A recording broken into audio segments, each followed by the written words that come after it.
So hello friends, welcome to GATE academy. हम क्या देख रहे थे? जो हमारा लक्ष्य रेलवे मैकेनिकल इंजीनियरिंग के लिए जो एपिसोड हम चला रहे थे, लक्ष्य रेलवे आरआरबी जेई, इसका आज एपिसोड नंबर दूसरा है दोस्त। इसमें हम वही उसी टाइप के क्वेश्चन को सॉल्व करने की कोशिश कर रहे हैं जिस टाइप के क्वेश्चन आपके एग्जाम में पूछे जाते हैं। और इसमें जो इंक्लूडिंग रहेगा वो प्रीवियस ईयर के क्वेश्चन को हम रेफरेंस लेके क्या कर रहे हैं, क्वेश्चन को आपको कराया जा रहा है इस सीरीज में। उसको जानने से पहले देखिए यहाँ पे गेट एकेडमी जो है, गेट एकेडमी ने CBT 1 और CBT 2 के लिए जो आरआरबी जेई का कोर्स है वो इतने नॉमिनल प्राइस में लॉन्च कर दिया है।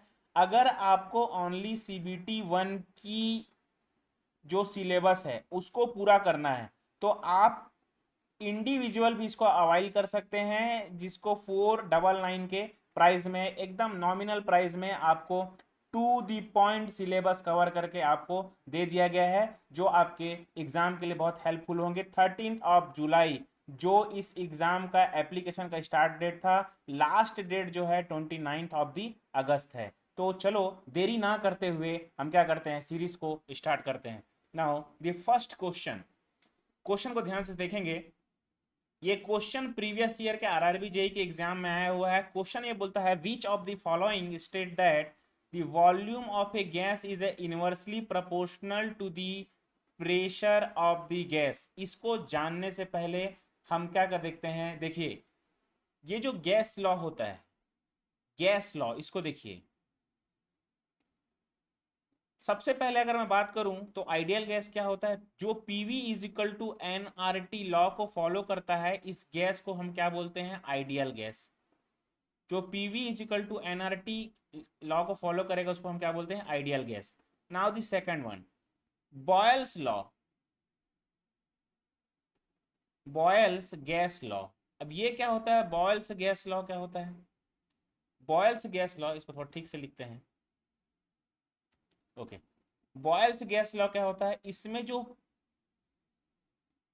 प्रेशर और वॉल्यूम का मल्टीप्लिकेशन होता है वो कांस्टेंट के इक्वल होता है। मतलब प्रेशर जो होगा इनवर्सली प्रोपोर्शनल टू क्या हो जाएगा, वॉल्यूम, और इसमें जो कांस्टेंट रखा जाएगा वो टेम्परेचर को कांस्टेंट रखा जाता है। इसको ध्यान से रखेंगे। पहला बॉयल्स। दूसरा जो होता है चार्ल्स लॉ, चार्ल्स लॉ। अब चार्ल्स लॉ क्या बोलता है, इसको ध्यान से सुनेंगे। चार्ल्स लॉ क्या होता है, volume is directly proportional to temperature, और इसमें जो कांस्टेंट टर्म होगा वो क्या होगा, आपका प्रेशर कांस्टेंट टर्म होता है। सेकंड वन जो होगा वो होता है गेलुसेक। बस इन्हीं चार चीजों को पढ़ना है। गेलुसेक्स लॉ, इस लॉ में क्या होता है, जो प्रेशर होता है वो टेम्परेचर के डायरेक्टली प्रोपोर्शनल होता है। तो यहाँ पर जो कांस्टेंट होगा वो वॉल्यूम क्या होगा, आपका कांस्टेंट, कांस्टेंट होगा। वॉल्यूम यहाँ पर क्या होगा, कांस्टेंट होगा। तो अगर मैं फर्स्ट की बात करूं तो बायल्स लॉ में क्या होता है, अगर आपको ये देख सकता है pressure is inversely proportional to volume, या फिर volume is inversely proportional to क्या बोल देगा, प्रेशर। इस चीज को ध्यान रखेंगे, volume is inversely proportional to pressure या pressure is inversely proportional to the volume.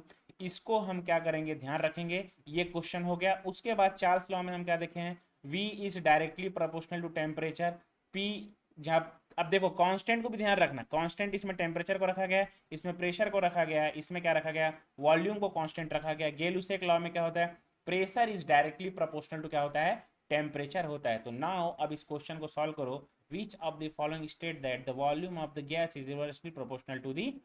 तो बॉयल्स लॉ में हम क्या पढ़े थे कि वॉल्यूम जो होगा इनवर्सली प्रोपोर्शनल टू प्रेशर होगा, और जो प्रेशर होगा वो इनवर्सली प्रोपोर्शनल टू वॉल्यूम होगा। तो ए फॉर एप्पल जो हमारा क्या हो जाएगा, करेक्ट आंसर होगा।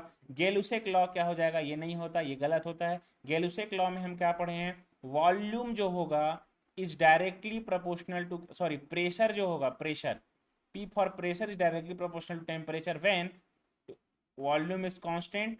और चार्ल्स लॉ में हम क्या पढ़े थे, ये भी गलत होगा इसमें। चार्ल्स लॉ में हम क्या पढ़े थे, volume is directly proportional to temperature कब होगा, जब प्रेशर क्या होगा, कांस्टेंट होगा। ठीक है, एवोगेड्रो। ठीक है, एवोगेड्रो क्या होता है, volume is directly proportional to number of mole. ये क्या होगा आपका एवोगेड्रोस का लॉ होगा। तो इसको क्या करेंगे बाबू, आप लोग ध्यान रखेंगे, एवोगेड्रोस के लॉ होंगे। तो इस टाइप के क्वेश्चन प्रीवियस ईयर में गैस लॉ से क्वेश्चन आते हैं, ये वेरी इंपॉर्टेंट टॉपिक, इसको आपको 4 स्टार कर देना है। Now the next one, blank is a not a property of the system. देखिए हमने कल की क्लास में दो टाइप के प्रॉपर्टी पढ़ा था। अगर मैंने आपको बताया था प्रॉपर्टीज, तो प्रॉपर्टीज जो था ये दो टाइप के हमने प्रॉपर्टीज देखे थे। पहला इंटेंसिव प्रॉपर्टी, और दूसरा जो प्रॉपर्टी की मैंने बात किया था वो क्या था, एक्सटेंसिव प्रॉपर्टी। इंटेंसिव प्रॉपर्टी और second property is called as क्या होता है, एक्सटेंसिव प्रॉपर्टी। अगर मैं इंटेंसिव प्रॉपर्टी की बात करूं तो जो इंटेंसिव प्रॉपर्टी होता है वो क्या होता है, प्रेशर, टेम्परेचर और जितने भी स्पेसिफिक टर्म हो गए। सपोज स्पेसिफिक को ध्यान से रख सुनना, स्पेसिफिक एंथैल्पी हो चाहे स्पेसिफिक एंट्रोपी हो, ये सब क्या होते हैं, इंटेंसिव प्रॉपर्टी। और इंटेंसिव प्रॉपर्टी डेंसिटी आपका इंटेंसिव प्रॉपर्टी होता है, और क्या होता है, थर्मल कंडक्टिविटी, विस्कोसिटी, ये सभी क्या है आपके इंटेंसिव प्रॉपर्टी। अगर कल के क्लास में हम क्या देखे थे कि बॉइलिंग पॉइंट और फ्रीजिंग पॉइंट अगर लिख दिया तो क्या है वो, बॉइलिंग पॉइंट को क्या बोल सकते हो आप, बॉइलिंग पॉइंट क्या होता है, boiling point is a temperature का टर्म है। बॉइलिंग पॉइंट किसका टर्म है, टेम्परेचर का टर्म है। फ्रीजिंग पॉइंट ये किसका टर्म है, टेम्परेचर का टर्म है। फ्रीजिंग पॉइंट ये भी टेम्परेचर ही है। तो ये टेम्परेचर, अगर बॉइलिंग पॉइंट फ्रीजिंग पॉइंट देगा तो आपको कंफ्यूज नहीं होना है। इसमें देखिए स्पेसिफिक वॉल्यूम, टेम्परेचर, प्रेशर, ये सब क्या है, प्रॉपर्टीज है। अब इसमें ये आपको स्पेसिफाई नहीं किया है कि किस टाइप का प्रॉपर्टी है, वेदर इट में भी इंटेंसिव प्रॉपर्टी भी हो सकता है, एक्सटेंसिव। अब यहाँ पे एक्सटेंसिव प्रॉपर्टी, मास, वॉल्यूम, एनर्जी, एनर्जी किसी भी टाइप का एनर्जी होगा, वेदर इट में भी पोटेंशियल एनर्जी हो सकता है, काइनेटिक एनर्जी हो सकता है, वो किसी भी टाइप का जो एनर्जी हो सकता है उसको हम क्या बोलते हैं, एक्सटेंसिव प्रॉपर्टी। तो यहाँ पे हीट जो दिख रहा है वो क्या है हमारा, हीट जो है वो क्या है, प्रॉपर्टी नहीं है। तो ये है हमारा, sorry, heat, D for Delhi will be the क्या हो जाएगा, करेक्ट आंसर होगा। D for Delhi will be the correct answer. Specific volume, pressure and temperature, ये सब क्या हो जाएगा, गलत। नाउ द नेक्स्ट,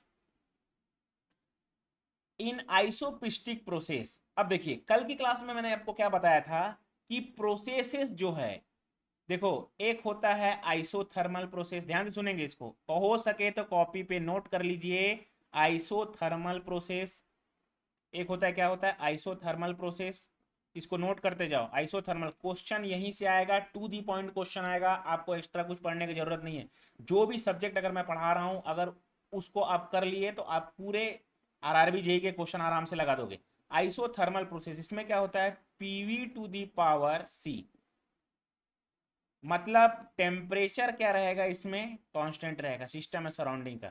दूसरा प्रोसेस होता है हमारा एडियाबेटिक प्रोसेस, मतलब एडियाबेटिक प्रोसेस क्या होता है, इसमें सिस्टम और सराउंडिंग के बीच में कोई भी हीट का इंटरेक्शन नहीं होगा। तो PV to the gamma is equal to C. उसके बाद क्या होता है हमारा आइसो एडियाबेटिक प्रोसेस, उसके बाद आइसोकोरिक प्रोसेस, इसमें क्या होगा, वॉल्यूम कांस्टेंट रहेगा। अब आइसोकोरिक प्रोसेस को, इसी प्रोसेस को मैं यहां पर लिख रहा हूं, इसको क्या बोलते हैं हम लोग, आइसोमेट्रिक प्रोसेस। और इसी प्रोसेस को हम क्या बोलते हैं, आइसोमेट्रिक के बाद इसी प्रोसेस को हम लोग क्या बोलते हैं, कांस्टेंट वॉल्यूम प्रोसेस।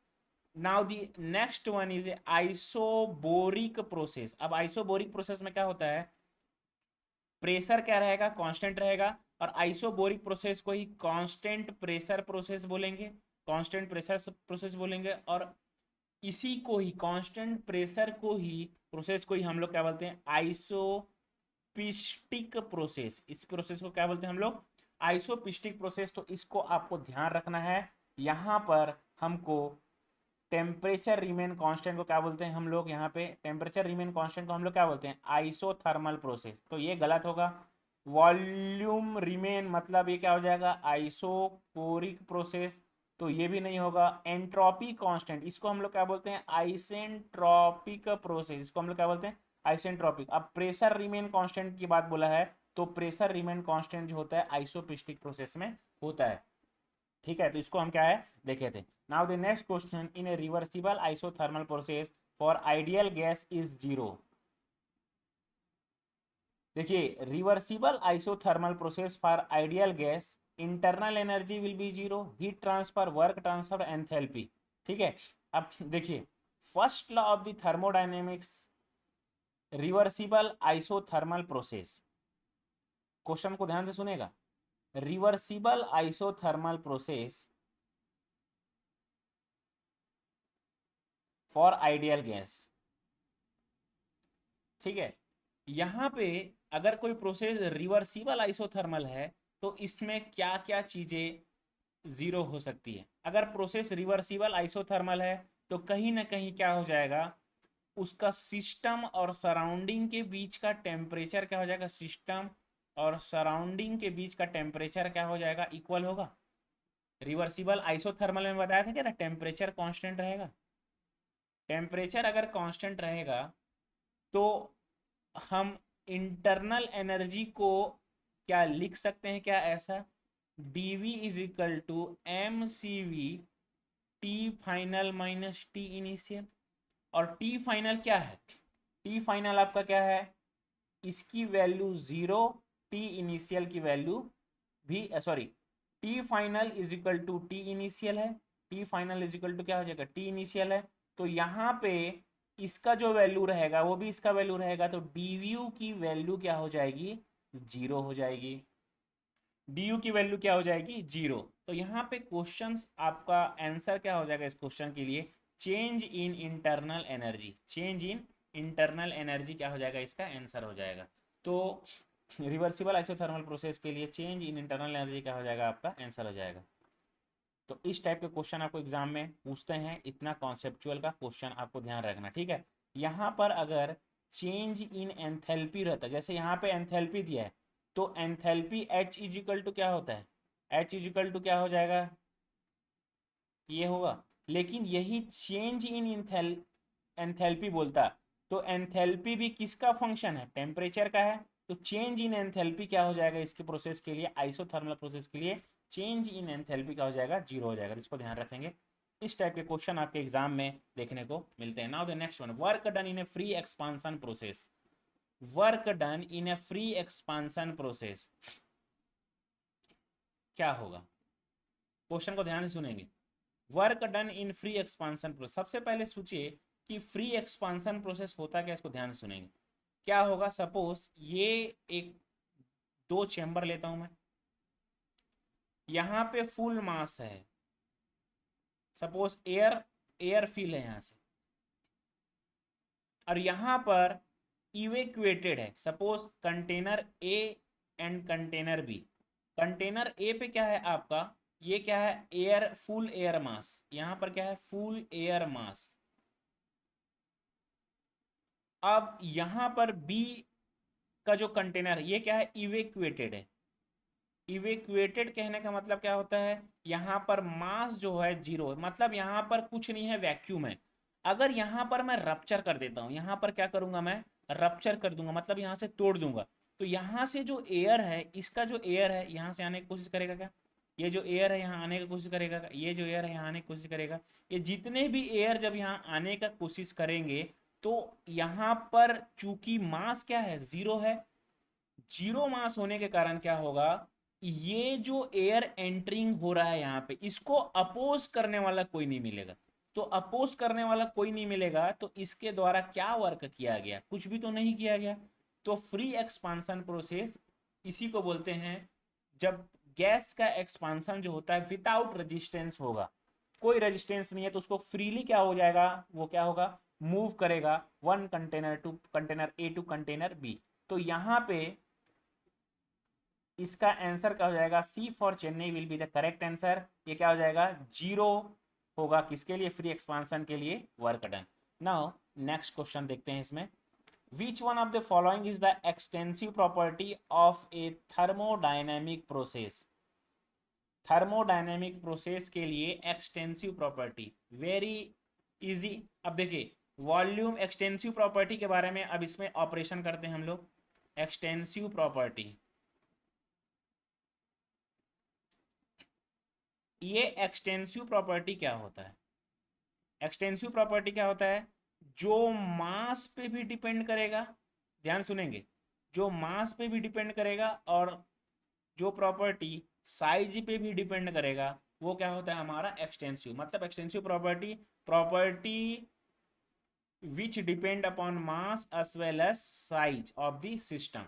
ठीक है, तो यहाँ पर हम एक्सटेंसिव प्रॉपर्टी को क्या देखते हैं, यहाँ पे जो हमारा एक्सटेंसिव प्रॉपर्टी उसमें हम क्या देखेंगे कि मास पे कौन डिपेंड करता है, हमारा वॉल्यूम है एक। उसके बाद मास खुद एक क्या है, एक्सटेंसिव प्रॉपर्टी है। एनर्जी है, ये क्या है हमारा, एनर्जी क्या है हमारा, एक्सटेंसिव प्रॉपर्टी है। वॉल्यूम एनर्जी, ठीक है। उसके बाद एंट्रोपी हमारा एक्सटेंसिव प्रॉपर्टी है। एंथैल्पी एक्सटेंसिव प्रॉपर्टी है। सभी टाइप का एनर्जी, मतलब वो कोई भी एनर्जी हो सकता है, प्रेशर एनर्जी हो सकता है, काइनेटिक एनर्जी हो सकता है, ये सभी क्या है हमारे एक्सटेंसिव प्रॉपर्टी पे आते हैं। तो इसमें volume, A for Apple correct answer. Density क्या है, ये इंटेंसिव प्रॉपर्टी है, ये मास पे डिपेंड नहीं करता, ना ही साइज पे डिपेंड करता है। टेम्परेचर क्या है, इंटेंसिव प्रॉपर्टी है। प्रेशर क्या है आपका, इंटेंसिव प्रॉपर्टी है। ये वो सभी प्रॉपर्टी है जो मास पे और ना ही साइज पे डिपेंड करते हैं, तो इसको ध्यान रखेंगे, वेरी इंपॉर्टेंट। जो प्रॉपर्टी है ना थर्मोडायनेमिक्स का, वहां से आपको हर फील्ड में क्वेश्चंस देखने को मिलेंगे। Now heat and work are. अब देखो हीट एंड वर्क आर क्या होता है, इंटेंसिव प्रॉपर्टी, ये तो नहीं हो सकता। एक्सटेंसिव प्रॉपर्टी, क्योंकि हीट एंड वर्क प्रॉपर्टी नहीं है। अब देखिए ये या तो ये पॉइंट फंक्शन होगा या तो पाथ फंक्शन होगा, या तो पॉइंट फंक्शन होगा या तो पाथ फंक्शन होगा। ठीक है, अब देखो पॉइंट फंक्शन क्या होता है, सपोज यहां से यहां गए, ठीक है, पॉइंट फंक्शन, सपोज ये कोई स्टेट है, suppose this is a state, इसका प्रेशर एंड टेम्परेचर कुछ होगा। ये स्टेट है, इसका प्रेशर एंड टेम्परेचर कुछ होगा। ये कुछ स्टेट है, सपोज ये पीवी डायग्राम है, पीवी डायग्राम है ना। तो ये जब पीवी डायग्राम, इसका टेम्परेचर वॉल्यूम होगा स्टेट 1 के लिए, स्टेट 2 के लिए इसका कुछ टेम्परेचर होगा, स्टेट 3 के लिए क्या हो जाएगा, प्रेशर टेम्परेचर वॉल्यूम होगा, और स्टेट सपोज 4 है यहाँ पे, तो यहाँ पर क्या हो जाएगा, प्रेशर टेम्परेचर एंड वॉल्यूम होगा। ठीक है, स्टेट, जो प्रॉपर्टी जो होता है स्टेट को रिप्रेजेंट करेगा, पर्टिकुलर सिस्टम के स्टेट को रिप्रेजेंट करेगा। जैसे अगर सपोज मैं यहाँ पे रूम पर बैठा हुआ हूँ, समझ में आ गया, मतलब ये मेरा एक स्टेट है। सपोज अगर मैं रनिंग करने या जिम करने जाऊंगा तो वहां पर क्या है, मेरा दूसरा स्टेट हो जाता है, वो सब क्या है, सिस्टम के स्टेट है। ठीक है, लेकिन अगर हम इसी स्टेट को, सपोज आप क्या किए, आप कॉलेज गए, आप सॉरी आप घर से कॉलेज के लिए निकले, suppose you are in home, आपको फाइनल डेस्टिनेशन क्या है, आपका कॉलेज है। फाइनल डेस्टिनेशन क्या है, आपका कॉलेज है, होम। अब घर से आप निकले, फ्रेंड को रिसीव किया, फ्रेंड को रिसीव करने के बाद आप सपोज बाहर कैंटीन में नाश्ता करने चले गए, उसके बाद क्या किया, आप लोगों ने कॉलेज पहुंचा। ठीक है, तो आपका वर्क था कॉलेज पहुंचना। ठीक है, तो आप यहां पर कॉलेज नहीं पहुंचे हो, ना ही यहां पर कॉलेज पहुंचे, आप क्या पहुंचे हो, यहां पर कॉलेज पहुंचे हो, इतने सारे स्टेट से होते हुए। तो जब हम इस सभी चीजों को मिलाएंगे तो ये इसको हम क्या बोलते हैं, पाथ बोलते हैं। एकदम सिंपल तरीके से इस चीज को मैं समझाया हूं, इसको हम क्या बोलते हैं, पाथ बोलते हैं। मतलब जो वर्क डन जो होता है और जो हीट ट्रांसफर होता है वो पाथ फंक्शन होता है, ना ही पॉइंट फंक्शन होता है। पाथ फंक्शन होता है, ना ही पॉइंट फंक्शन होता है। अब एक चीज ध्यान रखें, ठीक है, सपोज कंसीडर करो कि आप यहां से, एक स्टेट है, अब ये चौथा स्टेट है, ये प्रेशर और वॉल्यूम, आप इस रास्ते से आए कॉलेज, और ये एक अलग रास्ते से आप क्या कर दिए, घर चले गए। समझ में आ गया, मतलब आपका प्रेशर वॉल्यूम टेम्परेचर यहां पर कुछ रहा होगा, उसके बाद फोर्थ पॉइंट में जब आप पहुंचे तो प्रेशर वॉल्यूम टेम्परेचर कुछ रहा होगा। तो जब आप यहां से यहां गए और यहां से यहां गए तो आपके प्रेशर और वॉल्यूम टेम्परेचर पे कोई चेंज हुआ क्या, नहीं हुआ। इसीलिए बुक में लिखा मिलता है कि पॉइंट फंक्शन का जो डिफरेंशिएशन होता है, पॉइंट फंक्शन का जो डिफरेंशिएशन होता है वो क्या होता है, जीरो होता है। ठीक है, बट पाथ फंक्शन का डिफरेंशिएशन जो होता है जीरो नहीं होता। अब ध्यान से सुनना, आप यहां से गए, प्रेशर वॉल्यूम डायग्राम सेम, आप ये पॉइंट 1 है, ये पॉइंट क्या है 2 है, यहां से आप यहां आ गए और इसके बाद पॉइंट 2 से आप क्या चले गए, पॉइंट 1 चले गए, पॉइंट 1 से 2 पे आए और पॉइंट 2 से क्या चले गए, आप पॉइंट 1 पे चले गए। तो यहां पर ये वर्क किया, ये वर्क किया, अब यहाँ पे आपको कम वर्क करना पड़ेगा, तो ज्यादा वर्क माइनस कम वर्क, जीरो तो होगा नहीं। समझ में आ गया, क्योंकि ये अलग पाथ पे डिपेंड कर रहा है और ये क्या है, अलग पाथ पे डिपेंड कर रहा है, इसीलिए differentiation of the work done कभी भी जीरो नहीं होता है, इसको ध्यान रखेंगे और हो सके तो इसको कॉपी पे नोट डाउन कीजिए। Now the next question, in A pressure temperature graph the case representing coexisting of the liquid and solid, pressure and temperature diagram पे, प्रेशर एंड टेम्परेचर डायग्राम बना लेते हैं, pressure and temperature diagram.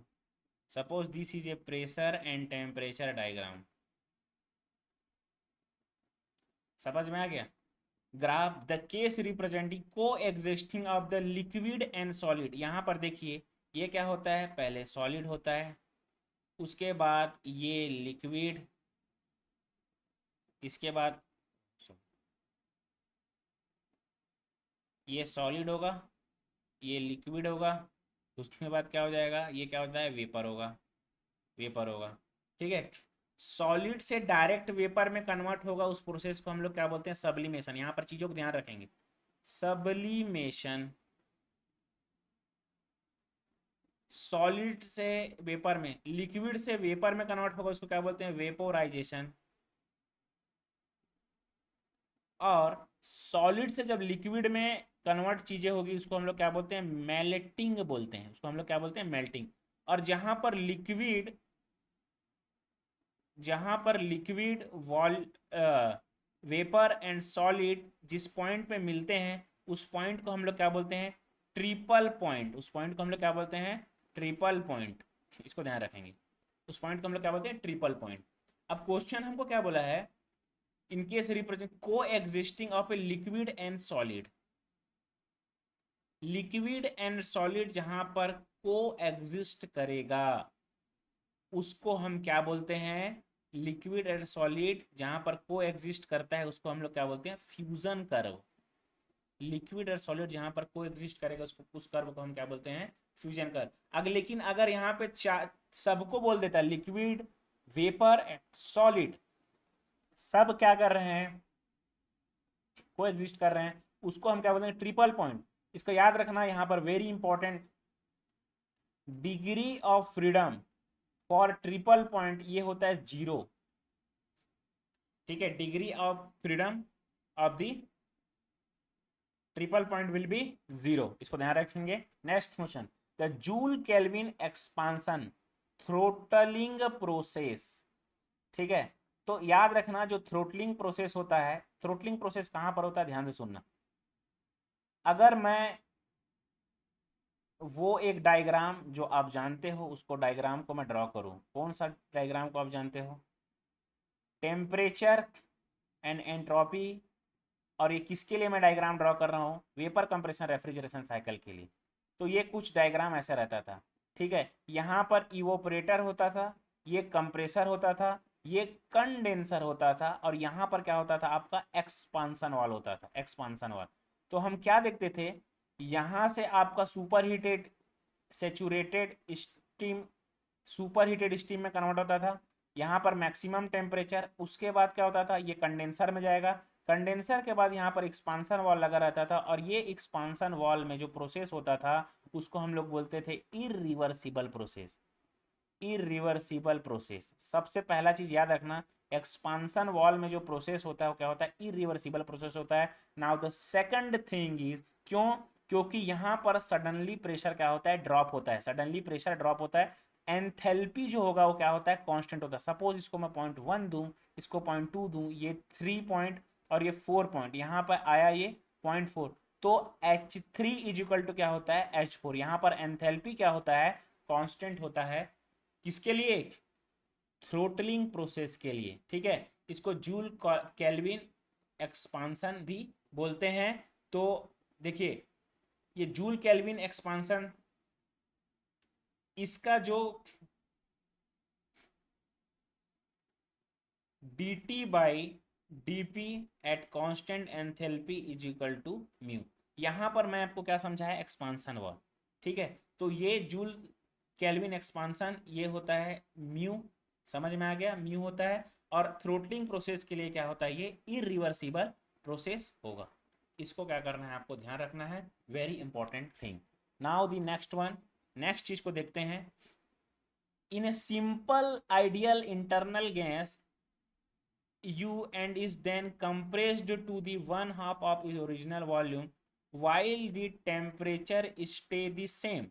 What is the new internal energy? Very important question. देखो ऐसा concept वाला question आएगा और आपको क्या करेगा, दिमाग को हिला देगा। एक आध क्वेश्चन ऐसे कॉन्सेप्ट वाला क्वेश्चन आएगा, इसको आपको क्या है, ध्यान रखना है। A sample of ideal gas and internal energy U and is then compressed to 1/2 its original volume while the temperature stay the same। इसमें क्या बोला है, टेम्परेचर को सेम रखने के लिए बोला है।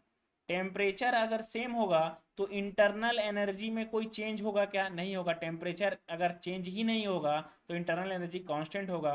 तो इस क्वेश्चन के लिए आपका इंटरनल एनर्जी क्या हो जाएगा, यू ही रहेगा। ये नहीं होगा, ये नहीं होगा, ये नहीं होगा, ठीक है। तो आज की क्लास में हम इतना ही करेंगे।